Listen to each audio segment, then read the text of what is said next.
നമസ്കാരം. അയോധ്യയിലെ പ്രാണപ്രതിഷ്ഠാ ചടങ്ങ് തത്സമയം സംപ്രേഷണം ചെയ്യുന്നതിനുള്ള അനുമതി നിഷേധിക്കരുതെന്നും തമിഴ്നാട് സർക്കാരിന് സുപ്രീം കോടതിയുടെ നിർദ്ദേശം. പൊതുതാൽപര്യ ഹർജിയിലാണ് കോടതി നിർദ്ദേശം.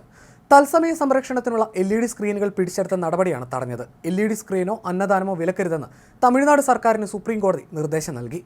അനുമതി തേടിയാൽ നിയമപരമായി അനുമതി നൽകണമെന്നും സുപ്രീം കോടതി നിർദ്ദേശിച്ചു. ന്യൂനപക്ഷങ്ങൾ താമസിക്കുന്ന പ്രദേശമെന്ന കാരണം ചൂണ്ടിക്കാട്ടി വിലക്കരുതെന്ന് ചീഫ് ജസ്റ്റിസ് DY ചന്ദ്രചൂഡ് അധ്യക്ഷനായ ബെഞ്ച് നിർദ്ദേശിച്ചു. തമിഴ്നാട്ടിലെ കാഞ്ചീപുരത്താണ് പ്രാണപ്രതിഷ്ഠാ ചടങ്ങിന്റെ തത്സമയ സംരക്ഷണത്തിന് സജ്ജീകരിച്ച 400ഓളം സ്ക്രീനുകൾ തമിഴ്നാട് പോലീസ് പിടിച്ചെടുത്തത്. ക്രമസമാധാന പ്രശ്നം ചൂണ്ടിക്കാട്ടിയായിരുന്നു നടപടി.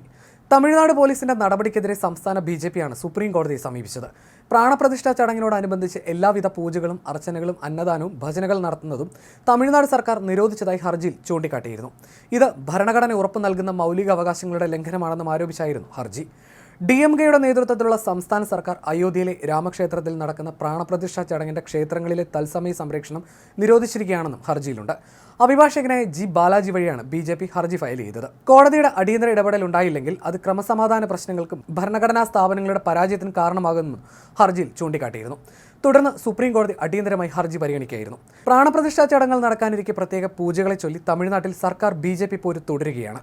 തമിഴ്നാട്ടിലെ ദേവസ്വം ക്ഷേത്രങ്ങളിൽ പൂജയ്ക്കും അന്നദാനത്തിനും വിലക്കെന്ന് BJP ആരോപിച്ചു. ഇത് സംബന്ധിച്ച് ദേവസ്വം വകുപ്പ് ജീവനക്കാരന്റെ സംഭാഷണം എന്ന പേരിൽ ശബ്ദരേഖയും BJP തമിഴ്നാട് സംസ്ഥാന പ്രസിഡന്റ് K. അണ്ണാമലൈ പുറത്തുവിട്ടു. എന്നാൽ സംസ്ഥാന സർക്കാരിന്റെ ഫാക്ട് ചെക്ക് വിഭാഗം ആരോപണം തള്ളിക്കൊണ്ട് അന്നദാനത്തിന്റെ രസീതുകളടക്കം പുറത്തുവിട്ടു. അയോധ്യയിലെ പ്രതിഷ്ഠാ ചടങ്ങിന്റെ പേരിൽ അന്നദാനം നടക്കുന്നുണ്ടെന്നും സർക്കാർ അവകാശപ്പെട്ടു. അതേസമയം ഇത് സംബന്ധിച്ച് സർക്കാർ BJP വാക്പോരും തുടരുകയാണ്. തമിഴ്നാട്ടിൽ പ്രാണപ്രതിഷ്ഠാ ചടങ്ങിന്റെ ഭാഗമായി പ്രത്യേക പൂജകൾക്കും അന്നദാനങ്ങൾക്കും അനുമതിയില്ലെന്ന് കേന്ദ്രമന്ത്രി നിർമ്മല സീതാരാമൻ ആരോപിച്ചതിന് പിന്നാലെയാണ് വിവാദത്തിന് തിരികൊളുത്തിയത്. പൗരാവകാശങ്ങൾ സംരക്ഷിക്കുന്നതിൽ തമിഴ്നാട്ടിലെ DMK സർക്കാർ പൂർണ്ണ പരാജയമാണ്. ഹിന്ദുവിരുദ്ധ DMK ഇപ്പോൾ പ്രധാനമന്ത്രി നരേന്ദ്രമോദിയോടുള്ള വിദ്വേഷം പോലീസ് സേനയെ ഉപയോഗിച്ച് പ്രകടിപ്പിക്കുകയും ജനങ്ങളുടെ അഭിലാഷങ്ങളെ അടിച്ചമർത്തുകയും ചെയ്യുകയാണെന്നും കേന്ദ്ര ധനമന്ത്രി ട്വീറ്റ് ചെയ്തിരുന്നു. ക്ഷേത്രത്തിൽ നിന്നും LED സ്ക്രീനുകൾ നീക്കം ചെയ്യുന്ന വീഡിയോയും മന്ത്രി പങ്കുവച്ചിരുന്നു. അയോധ്യയിലെ രാമക്ഷേത്ര ഉദ്ഘാടന ദിനത്തിൽ തമിഴ്നാട്ടിലെ ക്ഷേത്രങ്ങളിൽ ശ്രീരാമന് വേണ്ടിയുള്ള പൂജകൾ സംസ്ഥാന സർക്കാർ വിലക്കിയെന്നും തിങ്കളാഴ്ച ചടങ്ങിന്റെ തത്സമയ സംരക്ഷണത്തിന് തമിഴ്നാട് സർക്കാർ വിലക്ക് ഏർപ്പെടുത്തിയെന്നും മന്ത്രി ആരോപിച്ചു. സർക്കാരിൻ്റേത് ഹിന്ദുവിരുദ്ധ നടപടികളാണെന്നും അവർ കുറ്റപ്പെടുത്തി. ഒരു പ്രാദേശിക മാധ്യമ റിപ്പോർട്ട് ചൂണ്ടിക്കാട്ടിയായിരുന്നു നിർമ്മല സീതാരാമന്റെ ആരോപണം. അതേസമയം വാർത്ത നിഷേധിച്ച് സംസ്ഥാന സർക്കാർ രംഗത്ത് വന്നിരുന്നു. ജനങ്ങളിൽ ആശയക്കുഴപ്പവും പരസ്പര വിദ്വേഷവും സൃഷ്ടിക്കുന്നതാണ് വാർത്തയെന്നും അത് അപലപനീയമാണെന്നും പത്രത്തിനെതിരെ നിയമ നടപടിയെടുക്കുമെന്നും സംസ്ഥാന സർക്കാർ വ്യക്തമാക്കിയിരുന്നു. ഉയർന്ന പദവിയിലിരിക്കുന്ന നിർമ്മല സീതാരാമനെ പോലെ ഒരാൾ വ്യാജ വാർത്തകൾ പ്രചരിപ്പിക്കുന്നത് നിർഭാഗ്യകരമാണെന്ന് മന്ത്രി PR ശേഖർബാബു പ്രതികരിച്ചിരുന്നു. HR മന്ത്രിയാണ് ശേഖർബാബു. HR ഡിപ്പാർട്ട്മെന്റാണ് ക്ഷേത്രങ്ങളിൽ ലൈവ് ടെലികാസ്റ്റ് നിരോധിച്ചിരിക്കുന്നതെന്നാണ് നിർമ്മല സീതാരാമൻ ആരോപിക്കുന്നത്.